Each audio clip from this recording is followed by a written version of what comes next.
jika Allah menghendaki istri saya hamil lagi, apakah saya harus menggelar acara 4 bulanan, 7 bulanan?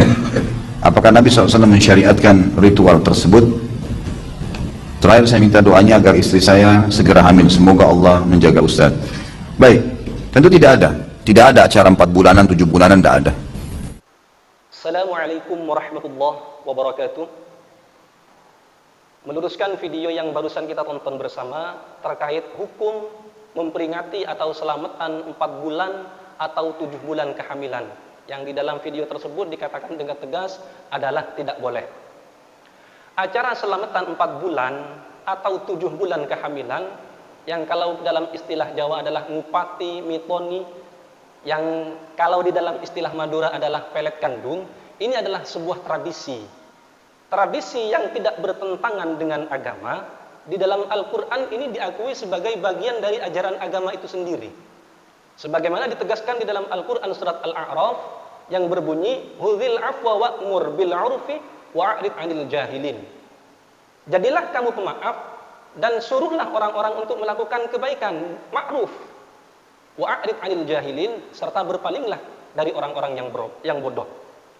Ayat ini memberikan penegasan kepada kita bahwa Allah Subhanahu wa taala memerintah Nabi Muhammad untuk menyuruh kita umatnya berbuat kebaikan. Lafaz al-urfu di dalam ayat tersebut oleh ulama diartikan sebagai tradisi yang baik, sebagaimana dijelaskan oleh salah satu ulama terkemuka ahli sunnah wal jamaah, yakni Imam Abdul Mudhaffar As-Sam'ani dalam kitab Qawati'ul Adillah. Beliau mengatakan wal urfu ma ya'rifuhun nas wa yata'arafunahu fima bainahum. Arti daripada uruf, wa'mur bil urfi dalam ayat tersebut adalah ma ya'rifuhun nas, sesuatu yang dikenal, yang diketahui oleh manusia. Wa yata'arafunahu fima bainahum, dan kemudian mereka menjadikan sesuatu tersebut sebagai tradisi di antara mereka. Ngupati mitoni itu adalah tradisi yang isinya sama sekali tidak bertentangan dengan agama, sehingga itu adalah diperbolehkan hukumnya. Karena itu ada tradisi yang baik. Tradisi yang baik adalah bagian dari ajaran agama dan mendapatkan legalitas di dalam Al-Quran, sebagaimana dalam surat Al-A'raf barusan itu. Lalu kemudian di dalam pelaksanaan acara 4 bulan kehamilan atau 7 bulan kehamilan yang jamak dilakukan oleh masyarakat kita, atau bahkan mungkin kita sendiri melakukannya, adalah isinya adalah membaca Al-Quran. Acaranya adalah berdoa, memohon kepada Allah agar supaya anak yang dikandung oleh istri kita itu diberikan keselamatan, dijadikan anak yang soleh, lahir dalam keadaan normal, selamat anak dan ibunya. Ini juga anjuran agama, anjuran di dalam Al-Quran. Ketika kandungan sudah memasuki umur-umur yang memberatkan, seperti 7 bulan, 8 bulan, 9 bulan, dianjurkan untuk berdoa kepada Allah, memohon kepada Allah. Sebagaimana juga ditegaskan di dalam surat yang sama, surat Al-A'raf, Allah Subhanahu wa taala berfirman, "Huwallazi khalaqakum min nafsin wahidah wa ja'ala minha zawjaha liyaskuna ilaiha." Allah lah yang menjadikan kalian semua dari diri yang satu, dan Allah juga menjadikan dari diri yang satu itu menjadikan istri untuk kalian, liyaskuna ilaiha, agar supaya kalian bisa senang, kalian bisa tenang dan lain sebagainya. Ketika sudah menjadi suami istri yang sah, maka apa yang akan dilakukan? Falamma taghasyaha hamalat hamlan khafifa famarrat bih. Menjadi suami istri yang sah, kemudian melakukan hubungan suami istri, bersetubuh, jima dan lain sebagainya, hamalat hamlan khafifa. Hamil dengan hamil yang ringan, dengan usia kandungan yang ringan atau hamil muda, famarrat bih, dan itu berlangsung beberapa waktu. Falamma athqalat da'allaha rabbahuma.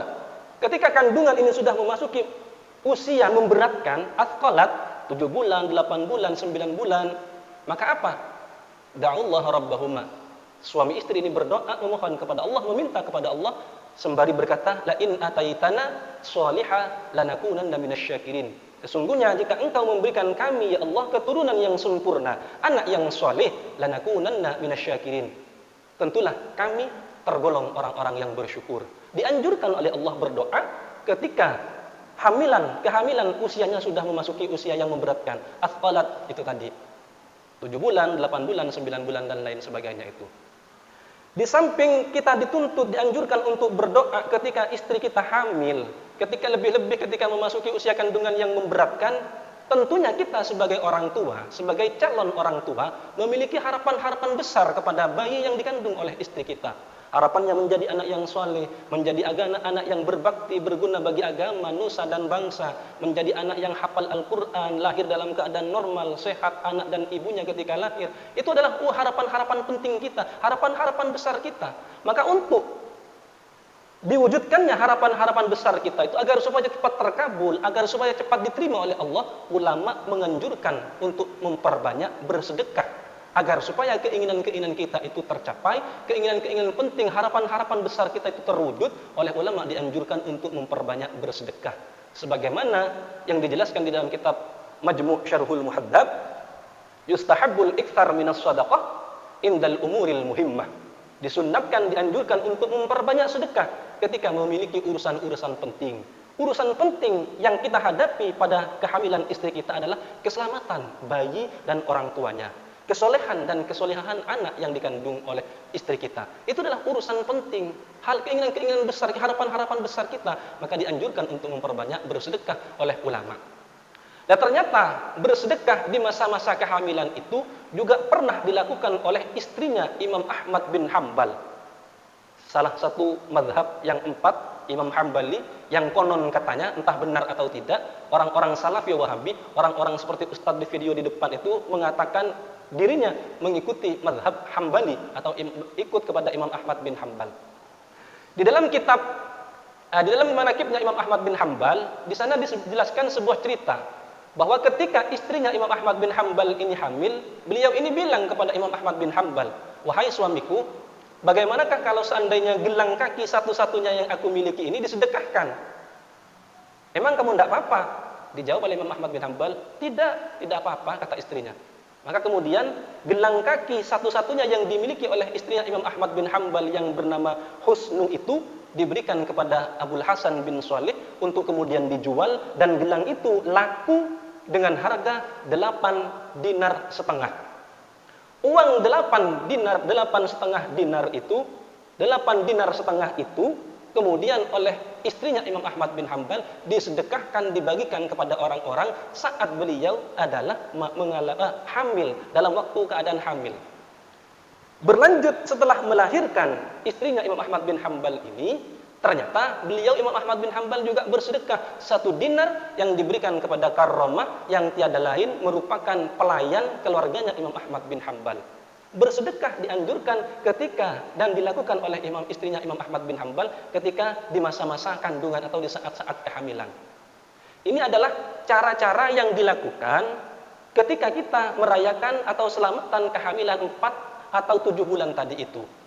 Nah, kalau memang semisal ulama atau orang-orang Salafi Wahabi masih iskal, masih ngotot tidak memperbolehkan, semisal karena istrinya Imam Ahmad bin Hambal ini bersedekah di saat kehamilan, hamil umur berapa, apakah 4 bulan atau 7 bulan, melakukan kebaikan, melakukan ibadah itu tidak harus dilakukan oleh orang yang hamil. Artinya umum, siapapun harus melakukan sebuah ibadah atau sebuah kebaikan, baik yang hamil atau tidak. Itu boleh-boleh saja melakukan, baik dilakukan terus-menerus kontinu atau juga dilakukan dengan waktu-waktu tertentu, ada penentuan-penentuan waktu. Ini juga tidak apa-apa, diperbolehkan, boleh-boleh saja menurut agama. Dengan dasar hadis yang diriwayatkan oleh Imam Bukhari dari Ibnu Umar radhiyallahu anhu qala kana an-nabiy sallallahu alaihi wasallam ya'ti masjid Quba'in kulla sabtin masyian wa rakiban wa kana Abdullah yaf'aluhu. Bahwa Rasulullah SAW setiap hari Sabtu mendatangi Masjid Quba, baik beliau berjalan kaki atau beliau menaiki kendaraan. Dan apa yang dilakukan oleh Rasulullah ini, wa kana Abdullah yaf'aluhu, juga diikuti oleh Abdullah. Rasulullah datang ke Masjid Quba ini bukan setiap hari Sabtu, bukan karena hari Sabtu memiliki keistimewaan daripada hari-hari yang lain, tidak. Sehingga hadis ini kemudian oleh ulama dijadikan dalil bolehnya kita beribadah, bolehnya kita melakukan kebaikan-kebaikan semisal bersedekah, semisal merayakan selamatan kehamilan di waktu-waktu tertentu, itu boleh berdasarkan hadis barusan. Artinya waktu-waktu tertentu untuk kita beribadah, untuk kita berbuat baik, ini tidak apa-apa, diperbolehkan oleh agama, tidak ada larangan dalam agama. Makanya kalau istri kita melakukan selamatan atau ritual selamatan 4 bulan, 7 bulan kehamilan, itu adalah hukumnya boleh-boleh saja, bukan tidak boleh.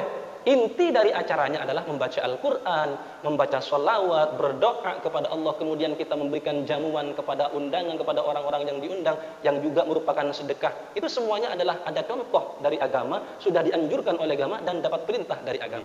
Demikian yang bisa kami sampaikan, kurang lebihnya mohon maaf. Wallahul muwaffiq ila aqwamit thariq. Assalamualaikum warahmatullahi wabarakatuh.